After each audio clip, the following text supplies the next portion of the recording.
ಧರ್ಮಸ್ಥಳ ಕೇಸ್ನಲ್ಲಿ ಕ್ಷಣಕ್ಕೊಂದು ರೀತಿಯಾದಂತಹ ಟ್ವಿಸ್ಟ್ ಸಿಗ್ತಾ ಇದೆ. ಈ ಒಂದು ಕಾರಣವಾಗಿ ಇಡಿ ಏನಾದರೂ ಎಂಟ್ರಿಯನ್ನ ನೀಡುತ್ತಾ ಬುರುಡೆ ಸೂತ್ರಧಾರಿಗಳಿಗೆ ಮತ್ತಷ್ಟು ಕೂಡ ಸಂಕಷ್ಟ. ಫಿಕ್ಸ್ ಹಣದ ಮೂಲಗಳ ತನಿಖೆಗೆ ಜಾರಿ ನಿರ್ದೇಶನಾಲಯ ಏನಾದರೂ ಪ್ರವೇಶವನ್ನ ಮಾಡುತ್ತಾ ಬುರುಡೆ ಸೂತ್ರಧಾರಿಗಳಿಗೆ ಮತ್ತಷ್ಟು ಸಂಕಷ್ಟ ಫಿಕ್ಸ್ ಎನ್ನಲಾಗ್ತಾ ಇದೆ. ಹಣದ ಮೂಲಗಳ ತನಿಖೆಗೆ ಜಾರಿ ನಿರ್ದೇಶನಾಲಯ ಪ್ರವೇಶ ಕೊಡುವಂತಹ ಸಾಧ್ಯತೆ ಕೂಡ ಇರುತ್ತೆ. ಹಣದ ಮೂಲದ ಬಗ್ಗೆ ಈಗಾಗಲೇ ಮಾಹಿತಿ ಸಂಗ್ರಹ ಕೂಡ ಶುರುವಾಗಿದೆ. ವಿದೇಶಿ ಫಂಡಿಂಗ್ ತನಿಖೆಗೆ ಇನ್ನು ಕೋಟಾ ಶ್ರೀನಿವಾಸ್ ಪೂಜಾರಿ ಪತ್ರವನ್ನು ಕೂಡ ಬರೆದಿದ್ದಾರೆ. ವಿದೇಶದಿಂದ ಹಣ ವಿನಿಮಯ ಆಗಿರುವಂತಹ ಸಾಧ್ಯತೆ ಇರೋದ್ರಿಂದಾಗಿ ಇಡಿ ಕೂಡ ಎಂಟ್ರಿ ಕೊಡುವಂತಹ ಸಾಧ್ಯತೆ ಇದೆ. ಸಂಸದ ಕೋಟಾ ಶ್ರೀನಿವಾಸ್ ಪೂಜಾರಿ ಪತ್ರವನ್ನು ಬರೆದಿದ್ದಾರೆ ಇಡಿಗೆ. ತನಿಖೆಗಾಗಿ ಕೇಂದ್ರ ಗೃಹ ಇಲಾಖೆಗೆ ಪತ್ರವನ್ನು ಬರೆದಿದ್ದಾರೆ. ಮುಂದಿನ ದಿನಗಳಲ್ಲಿ ಎನ್ಐಎ ತನಿಖೆಯೂ ಕೂಡ ನಡೆಯುವಂತಹ ಸಾಧ್ಯತೆ ಇದೆ. ಈಗಾಗಲೇ ಬೆಳ್ತಂಗಡಿ ಠಾಣೆಯಲ್ಲಿ 2 ಪ್ರತ್ಯೇಕವಾದಂತಹ ಪ್ರಕರಣ ಕೂಡ ದಾಖಲಾಗಿದೆ. ಇವರ ವಿರುದ್ಧವಾಗಿ ದಿನಕ್ಕೊಂದು ರೀತಿಯಾದಂತಹ ತಿರುವುಗಳನ್ನು ಕೂಡ ಈ ಒಂದು ಕೇಸ್ ಪಡೆದುಕೊಳ್ತಾ ಇದೆ. ಅಂದರೆ ಧರ್ಮಸ್ಥಳ ಕೇಸ್ನಲ್ಲಿ ಕ್ಷಣಕ್ಕೊಂದು ರೀತಿಯಾದಂತಹ ಟ್ವಿಸ್ಟ್ ಕೂಡ ಸಿಗ್ತಾ ಇರುವಂತಹ ಕಾರಣವಾಗಿ, ಜೊತೆಗೆ ಹಣದ ವಹಿವಾಟು ಕೂಡ ಇದರಲ್ಲಿ ಆಗಿರುವಂತಹ ಕಾರಣವಾಗಿ ಇಡಿ ಕೂಡ ಎಂಟ್ರಿ ಕೊಡುವಂತಹ ಸಾಧ್ಯತೆ ಕೂಡ ಇದೆ. ಯಾಕೆಂದರೆ ಚಿನ್ನಯ್ಯನಿಗೆ ಹಣದ ಆಮಿಷವನ್ನು ಕೂಡ ಹೊಡ್ಡಿದ್ದಾರೆ. ಅವರು ಸಾಕಷ್ಟು ಬಾರಿ ಹಣವನ್ನು ಕೂಡ ನೀಡಿದ್ದಾರೆ. ಜೊತೆಗೆ ಇದು ಸರ್ಕಲ್ ಎಷ್ಟು ದೊಡ್ಡದಾಗಿದೆ ಅಂತಂದ್ರೆ ತನಿಖೆಯನ್ನು ಭೇದಿಸ್ತಾ ಹೋಗ್ತಾ ಇದ್ದ ಹಾಗೆ ಹೆಸರುಗಳು ಒಂದೊಂದೇ ಈಗಾಗಲೇ ಸೇರ್ಕೊಳ್ತಾ ಹೋಗ್ತಾ ಇದೆ.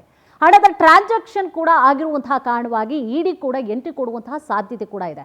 ಅಂದರೆ ಬುರುಡೆ ಸೂತ್ರಧಾರಿಗಳಿಗೆ ಮತ್ತಷ್ಟು ಕೂಡ ಸಂಕಷ್ಟ ಫಿಕ್ಸ್ ಎನ್ನಲಾಗ್ತಾ ಇದೆ. ಹಣದ ಮೂಲಗಳ ತನಿಖೆಗೆ ಈಗಾಗಲೇ ಜಾರಿ ನಿರ್ದೇಶನಾಲಯ ಪ್ರವೇಶ ಕೊಡುವಂತಹ ಸಾಧ್ಯತೆ ಕೂಡ ಇರುತ್ತೆ.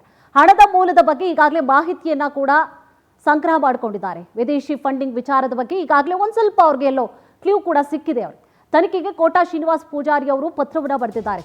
ಇಡಿಗೆ ರವಾನೆ ಕೂಡ ಆಗಿದೆ. ಅದು ತನಿಖೆಗಾಗಿ ಕೇಂದ್ರ ಗೃಹ ಇಲಾಖೆಗೆ ಪತ್ರವನ್ನು ಕೂಡ ಬರೆದಿದ್ದಾರೆ ಶ್ರೀನಿವಾಸ ಪೂಜಾರಿ ಅವರು. ಮುಂದಿನ ದಿನಗಳಲ್ಲಿ ಎನ್ಐಎ ತನಿಖೆಯೂ ಕೂಡ ನಡೆಯುವಂತಹ ಸಾಧ್ಯತೆ ಕೂಡ ಇದೆ.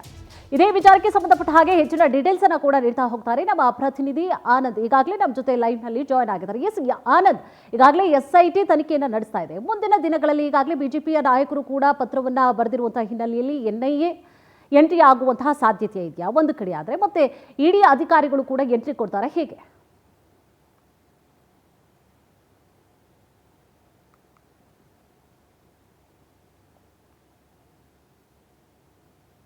ಬಿಜೆಪಿ ನಾಯಕರು ಗಂಭೀರವಾಗಿ ಪರಿಗಣಿಸಬೇಕು ಅನ್ನೋದು ಆಗ್ರಹ ಮಾಡಿದ್ದಾರೆ. ಕೋಟಾ ಶ್ರೀನಿವಾಸ್ ಪೂಜಾರಿ ಅವರು ಮಾಜಿ ಸಚಿವರು ಈಗಾಗಲೇ ಕೇಂದ್ರ ಗೃಹ ಇಲಾಖೆಗೂ ಪತ್ರವನ್ನ ಬರೆದು ಈ ಬಗ್ಗೆ ಎನ್ಐಎ ತನಿಖೆ ಆಗ್ಬೇಕು ಅನ್ನೋ ಒಂದು ಒತ್ತಾಯವನ್ನ ಮಾಡಿರ್ತಕ್ಕಂಥದ್ದು.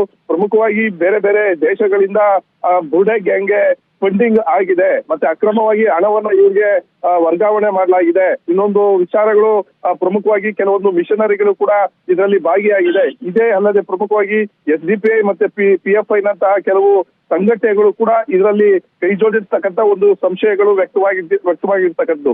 ಈ ಹಿನ್ನೆಲೆಯಲ್ಲಿ ಈ ವಿಚಾರದ ಬಗ್ಗೆ ಸಮಗ್ರವಾಗಿ ತನಿಖೆ ಆಗಬೇಕು ಅಂತ ಬಿಜೆಪಿ ನಾಯಕರು ಪಟ್ಟಣ ಹಿಡಿದಿದ್ದಾರೆ. ಈಗಾಗಲೇ ಕೇಂದ್ರ ಗೃಹ ಇಲಾಖೆಗೆ ಬರೆದಂತ ಪತ್ರ ಏನಿದೆ ಅದು ಈಗ ಇಡಿಗೆ ವರ್ಗಾವಣೆ ಆಗಿರ್ತಕ್ಕಂಥದ್ದು.